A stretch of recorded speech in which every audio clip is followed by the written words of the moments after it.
Hi guys, Cindy here. Welcome to my house.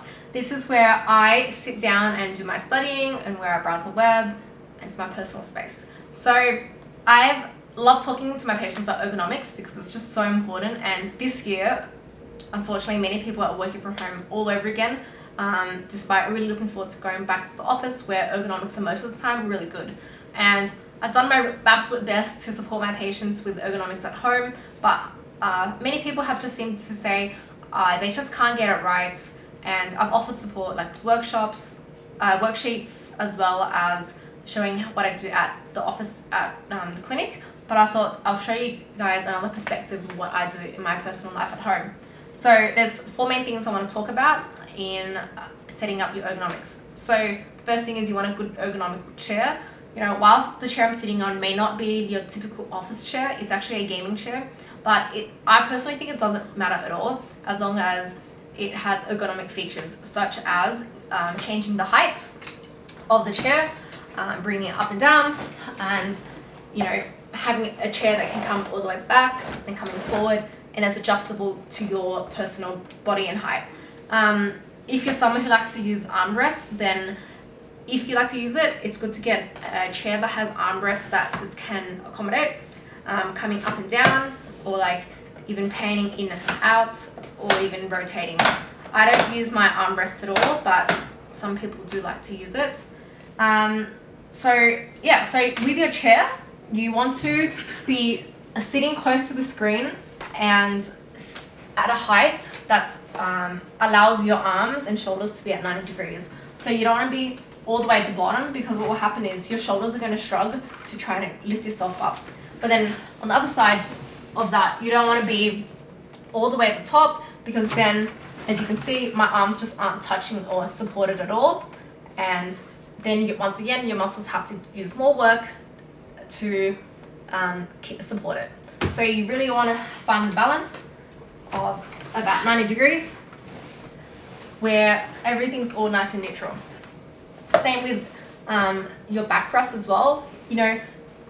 You would think that you should be at a perfect 90 degrees. You should actually be about 10 to 20 degrees back from the center, and that's because you have to account for the 10% leeway of the fact that over time you're going to slowly creep yourself back up forward.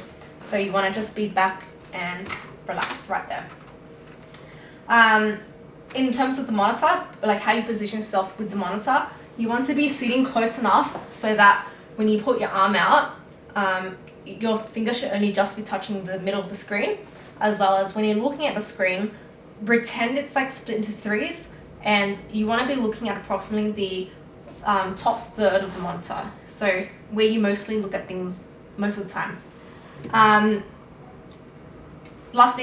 Second last thing is full positioning. As you guys know, I'm not that tall, and so unfortunately with this chair, my feet just can't reach the ground. Whilst you can buy professional, specific footrests, I actually have chosen to buy a foot massager. But what matters most is as long as your feet are touching the ground and not just dangling up in the air. You could even use a shoe box if you need to, or even stack up books, just as long as your feet are touching the ground and you're at about 90 degrees.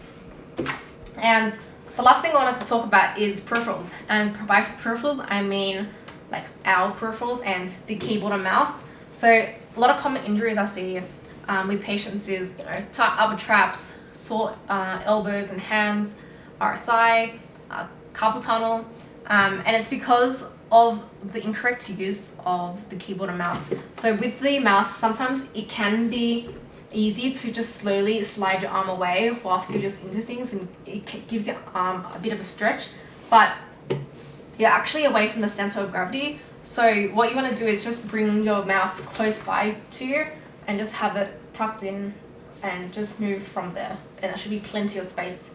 In terms of the keyboard, you want one that has a black switch to lift up and raise up the keyboard to support your wrist. But in saying that, if you haven't got a keyboard that has one, like my keyboard at work doesn't have one, so what I do is I rest it on either the computer or like a little book or something, just to give it a bit extra height. only at the back there. And you want to use keyboard support, wrist support, because it allows your wrist to be really nice and flat and neutral. Whereas, like, this is how I'm typing here, right? And it's still neutral. But without it, my wrists are all bent, and that's how it can get really jarred up.